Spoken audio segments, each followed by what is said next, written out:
Hello everyone, welcome back to my channel. চলে এলাম একটা নতুন সুন্দর দিনের ব্লগ নিয়ে। ঘুম থেকে উঠে একটু ফ্রেশ হয়ে দুজনে মিলে এসেছি জানলায় সবুজ দেখবো বলে। এই ঘুম থেকে উঠে এই জায়গাটা এসে দাঁড়ালেই মনটা জুড়িয়ে যায়। আর আজকে মেঘলা আকাশ, একটু পরেই মনে হচ্ছে বৃষ্টি নামবে। সকালবেলা বৃষ্টি হয়েও গেছে। বলতে না বলতেই এই বারান্দায় যখনই এলাম, এসে দেখলাম ঝিরিঝিরি বৃষ্টি শুরু হয়ে গেছে। তো আজকের এই বৃষ্টির দিনে আমরা দুজন কি করলাম দেখে নেওয়া যাক এই ভিডিওতে। তাহলে তোমরা স্কিপ না করে পুরো ভিডিওটা দেখতে থাকো। আমি কিচেনে আসবো কি জিদান তার আগেই কিচেনে ঢুকে গেছে এবং একে একে সমস্ত বাসন বের করা শুরু করেছে। তার ফাঁকে আমি বানিয়ে নিলাম ওর জন্য একটু ওটস আর আমার জন্য এক গ্লাস ছাতুর শরবত। ঝটপট ওকে আমি খাইয়ে দেব। আর ওকে খাওয়াতে খাওয়াতে আমি এই নিজের জন্য একটুখানি বয়েলড এগ বসিয়ে দিয়েছি। এইদিকে এসে আবারও দাঁড়ালাম জানলায়, দেখছি বৃষ্টি ভেজা সকাল। আর এইদিকে আমি বিছানাটা একটু গুছিয়ে নিলাম। তারপর বসে গেলাম নিজের খাবার নিয়ে। জিদানের খাওয়া দাওয়া ডান। এরপর আমি ওকে পটি ট্রেনিং এর জন্য যে প্রসেস সেটা শুরু করেছি। একটা পটি বক্স কিনে আনা হয়েছে এবং আজকে সেটা ডে 1 চলছে। একটা ট্রেনিং, দেখা যাক কতদিনে ও শিখে যায়। এরপর দেখি যে বৃষ্টিটা ধরেছে কিন্তু প্রচন্ড জোরে হাওয়া বইছে। খুব ভালো ওয়েদার। সময় হয়ে গেছে জিদানের এখন লেট ব্রেকফাস্টে, সেটাই ওকে খাইয়ে দিচ্ছিলাম। এরপর দেখলাম যে আরো জোরে বৃষ্টি নামলো।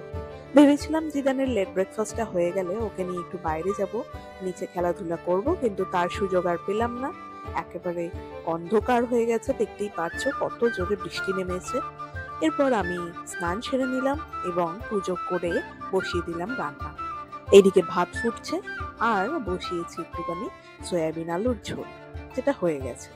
দুবেলার জন্য করে নিলাম। অরিজিৎ তো কলকাতায়, আজকে আর কোনো রান্না বান্না তাহলে থাকলো না।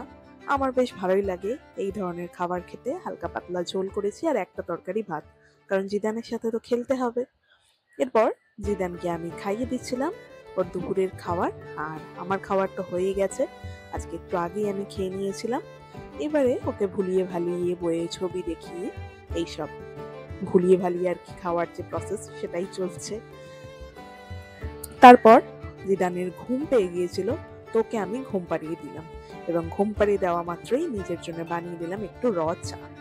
যেহেতু অরিজিৎ নেই আর সময়টা কাটছে না সেইভাবে, তো ভাবলাম এক কাপ চা খাই। জিদান তো ঘুমিয়ে পড়েছে। তারপর ইচ্ছে হলে একটু নেল পলিশ করতে, সেটাও করলাম। তারপর শুয়ে পড়লাম জিদানের পাশে, একটুখানি রেস্ট দিয়ে নিয়ে তারপরে উঠে একটুখানি খাওয়া দাওয়া সেরে চলে গেলাম নিচে। তার কারণ সকাল দিয়ে তো জিদান বেরোয়নি। এখন বৃষ্টিটা একটু ধরেছে, ভাবলাম নিচ থেকে এক্ষুনি ঘুরিয়ে আনি, তা নাহলে আবার কখন বৃষ্টি নামবে আর জিদানে সারাদিন ঘোরাফেরা হবে না। নিচে যেহেতু ভালোই কংক্রিট রয়েছে, যদি বৃষ্টির জল থাকেও খুব একটা অসুবিধা হয় না। দেখো অনেকটা সোসাইটিতে ও ঘুরে নিল একা একা, আমার সাথে সাথে যদিও, কিন্তু এখন ইন্ডিপেন্ডেন্টলি ওয়াক করছে যেহেতু, অনেকটা আগে আগে চলে যাচ্ছে, আবার কখনো পেছন ফিরে আমার দিকে তাকাচ্ছে। এইভাবে ঘোরাফেরা হয়ে যাওয়াতে আমাদের বেশ ভালোই লাগলো। ঠান্ডা ঠান্ডা ওয়েদারে যাই এবারে উপরের দিকে গিয়ে জিদানের রাতের খাবারটা বসাবো। আর আমার তো রান্না করাই রয়েছে, আর কোনো রান্নার ঝামেলা থাকলো না।